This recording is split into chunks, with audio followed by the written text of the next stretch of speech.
There are two ways to do bead crochet. I have seen this one called Euro style bead crochet, double bead crochet. I'm using a size 10.75 millimeter crochet hook. I'm using Lizbeth thread number 80, that size, and I'm using size 11 white seed beads.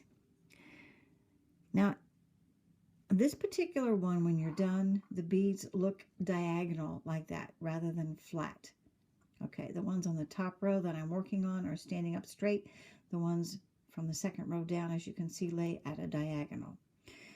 When you do this type of bead crochet, you go under the entire stitch of the next opening and you slide a bead down,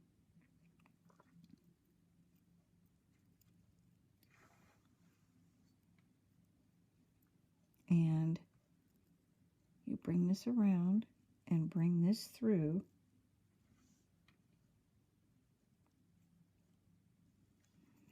so that this bead now lays right there.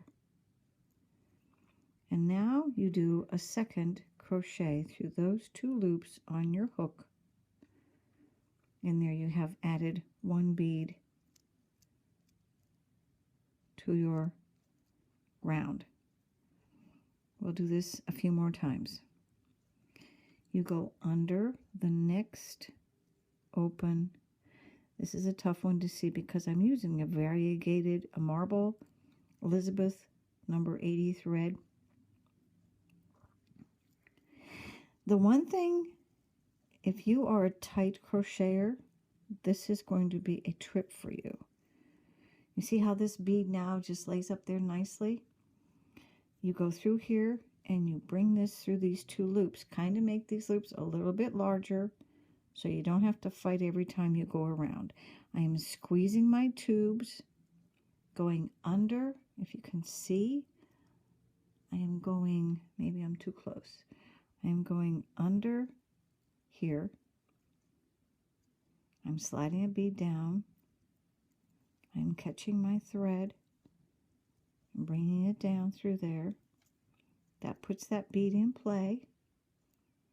Then I go back and I pull this through those two loops.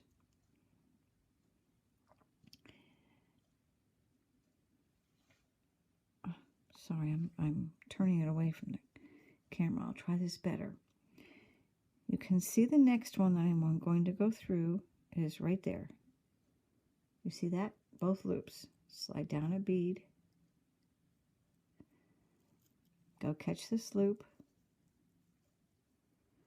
And I'm going to try to keep the cameras, or keep my fingers so I don't cover it, that you can't see what I'm doing. You see that? Then you go back. The other method is more like a slip stitch around, and your beads at the bottom they lay flat. Now I go under this one. You see I'm going under that one. Slide the bead down. Pick up the thread with my hook. Pull my hook through. See, that's laying in place. Not sure I did this first one right for you, but make sure this is a little bigger here. Bigger loops to pull this through. You don't want it too big. Now, as you can see, I'm moving my way around. I'm squeezing this together so I can see these. You're going under both of those loops. All right. As I change, I mean, when you're doing this with a white thread, it's just so much simpler, because you can really see what you're doing. Wait a minute, I think I have this caught. There. Now, I don't want you to do this loosely by any means, but I also don't want you to make it so tight that when you move along and you go to put your hook under these two loops, you see those two loops, those two threads, and you slide this down. I don't want you to have to fight with it to get it to go through. Like I have done it too tightly, and now I am fighting with it to get it to go through. You can see if I keep it, if I can keep my hand steady where it should be. Here we go, under these 2 loops. Slide my bead up. Go around like this. Pull it under that loop. And then crochet through those 2 loops. And that's how you do Euro style bead crochet. The different colors showing through here are because I'm using a variegated Elizabeth thread. I told you again, it's at number 80.